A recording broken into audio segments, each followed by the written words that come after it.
Radio Roland Garros.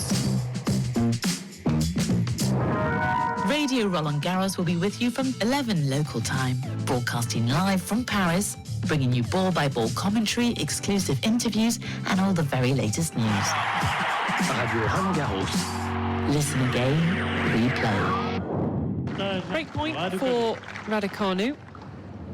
Important for her to try and win this game clearly for a lot of reasons, but just to get her own game going, or I suppose own a little bit of belief. This has been a pretty solid game. That point where she clipped it very deep in terms of her ground stroke, and she's gone very high here. Wow, she lofted that ball up. Sierra gets back into position. Sierra's a long way back, hitting the backhand.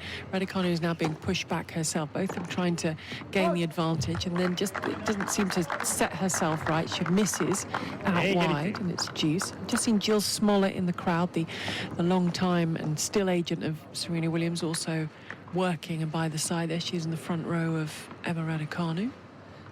It almost looks like she's got a scarf on. Maybe it's like Stefan and his trousers. It's like linen. It's actually sort of breezy. Great deep return from Raducanu, picked up by Sierra. Long from Raducanu, who at the moment we're getting a flash, but she can't build those good points together. And it's just a sign of someone who hasn't played enough tennis for mine. The game point 2 points ago was a case in point. She just didn't move her feet enough to be able to make that off back end that she was attempting. So it's, as I said, that's why I think it's really important for her to try and just at least get on the scoreboard here, get the feet moving, get the belief flowing.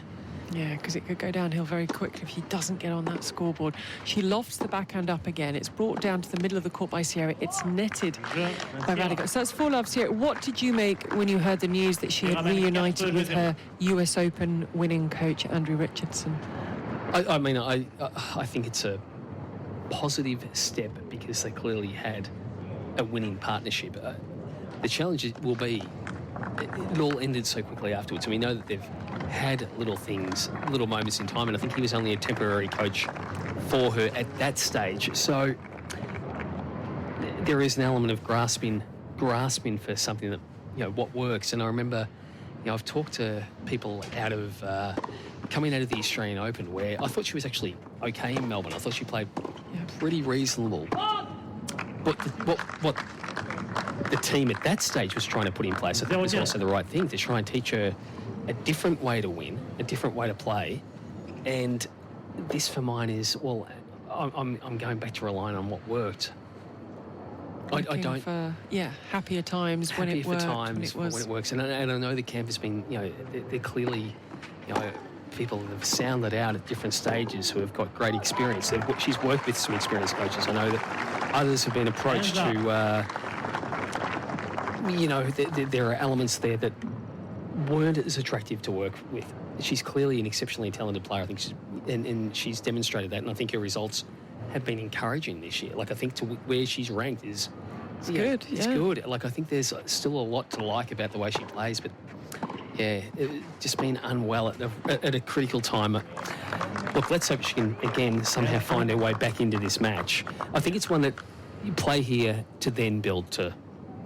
At least you've got a couple of matches behind you before you go to the grass court season. Yes, I think that's really important. I think if we hadn't seen her and she'd suddenly popped up on grass, almost the pressure would have been even greater. Yes. She has returned. Everyone spoken to her in the press conference. They've asked her about Andrew Richardson. We've sort of done that.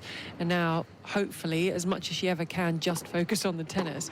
That can be allowed to happen. But she's 15-30 down. She's 15-40 this for 5-love. And so it's going very, very quickly here. Certainly Sierra's playing solid tennis, just solid. Making her play. Yeah. I mean, and by making her play, I mean, it's not like she's moonballing here. She's certainly putting pressure on and she's moving her around, but she's not going out of her own comfort zone in terms of really pressing. It's just solid tennis. And in those sort of circumstances, it is hot out there, so you've got to try and get your match toughness back as well. It's... Her box is Andrew Richardson, Jane O'Donoghue, who's sort of a friend and confidant, Emma, the physio,